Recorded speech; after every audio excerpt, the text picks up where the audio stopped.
Okay, hello. This is gonna be, oh, I didn't push your screen. Okay. Okay, so let's start the presentation.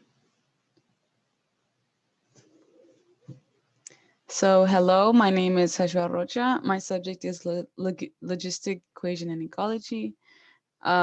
This is math 15. I'm in section 5, and this is the second semester.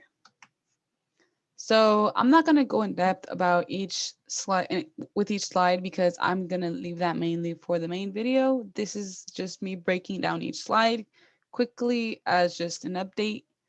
So I here in this slide, I wrote about the definition of logistical growth equation, who published it. I wrote about the variables as well, but I didn't go in depth about it. I just put its meaning, but not so much depth or context about it. Whereas here, I do put more context about it and other factors that contribute to the equations, such as carrying capacity, which is a main factor in logistical growth. And I will get that in the next slide. Here we go.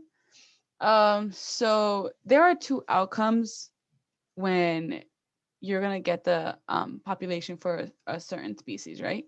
So there's the exponential growth, and this growth mainly applies to species with limited amount of with not that many not that many well organisms in a population, right? Say like 1,000, and they're reproducing like 5% a month, not that much, because there's not that much competition. There's enough resources for them to produce. It's the perfect ecosystem for them.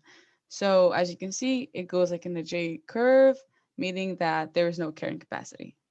Whereas here in logistical growth, there is a carrying capacity, and that is a fine line, and it's a line that meaning that the population size is never gonna increase as exponential, because with logistical growth, that means that there is competition, that there aren't enough resources, and there is natural selection, meaning that the offsprings don't not, many of the offsprings don't end up living because they end up dying. Natural selection, yeah. Here's what I wanted to talk about. It is the logistical growth. So I have the math for it. And the thing is that I don't know how to display it because it's a very long equation. And I think it's going to take up many slides. And I don't want that, if I'm being honest, because having to move from slide to slide to slide is going to be very disturbing. It's not going to, I feel like it's going to be more complicated. So I'm currently trying to find a way how to display it all in one slide. Maybe I'm going to have to stop sharing or share a different screen. I don't know exactly. I'll see. But honestly, this equation got me off to surprise because it had many of the subjects that we've been studying here in math 15. Like it had integrals, it had a bounds, it had absolute value. And if I didn't study any of these subjects, I wouldn't know how to do this equation, which is honestly very surprising because I didn't think we were going to need so much of this math that we're studying here in biology. But apparently we do. Just very interesting. And I'm very grateful to learn it. So, okay, so that was logistical growth. That one needed a more factor. That one is more complicated than exponential growth because it has more factors such as capacity, carrying capacity, and competition. Whereas here, as I stated before, exponential growth, there isn't any competition and there is no carrying capacity. So it gives you just the initial rate, the initial population, like the amount, say 1,000, and the rate that it's increased that they are reproducing per month. So 10%. So there's not that much math. As you can see, this one is much more simple compared to logistical growth, whereas I will need more slides. So this one, I took a picture of my work for math and I uploaded, but I don't really like how it came out. I think it came out not as professional as I would like. So I'm trying to find a way to display the equations, but in a different manner. And that is currently what I'm working on. But once I finish that, I will finish the project. Once I find a way to like display it neatly, I will finish the project. Um, so here is the slide where how does it influence our daily lives. And as I said before, I came out to be very lucky in this with this subject because I studied ecology and evolution my first year as I studied in Merced.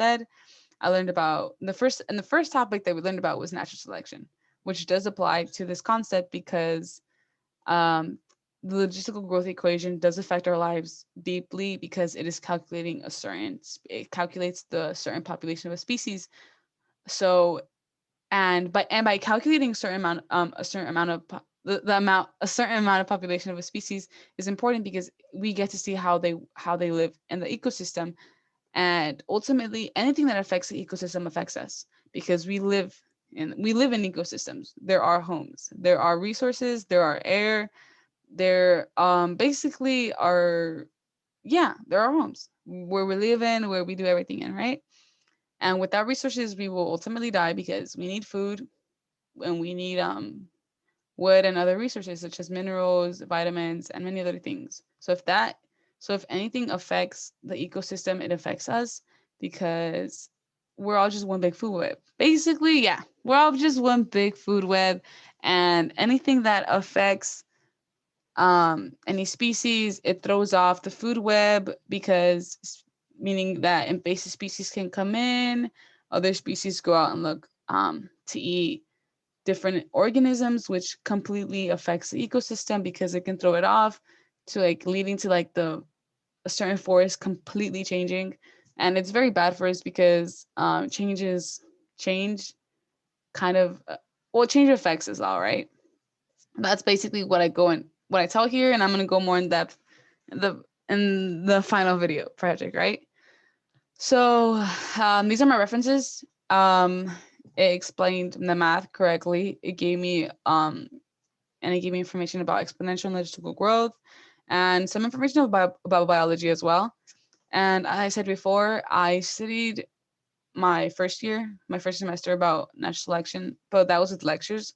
So most of the things that I state in the final presentation, in the final slide of the presentation, is based off my memory, and I don't know how I would be able to reference that. So I'm just gonna say it off my memory.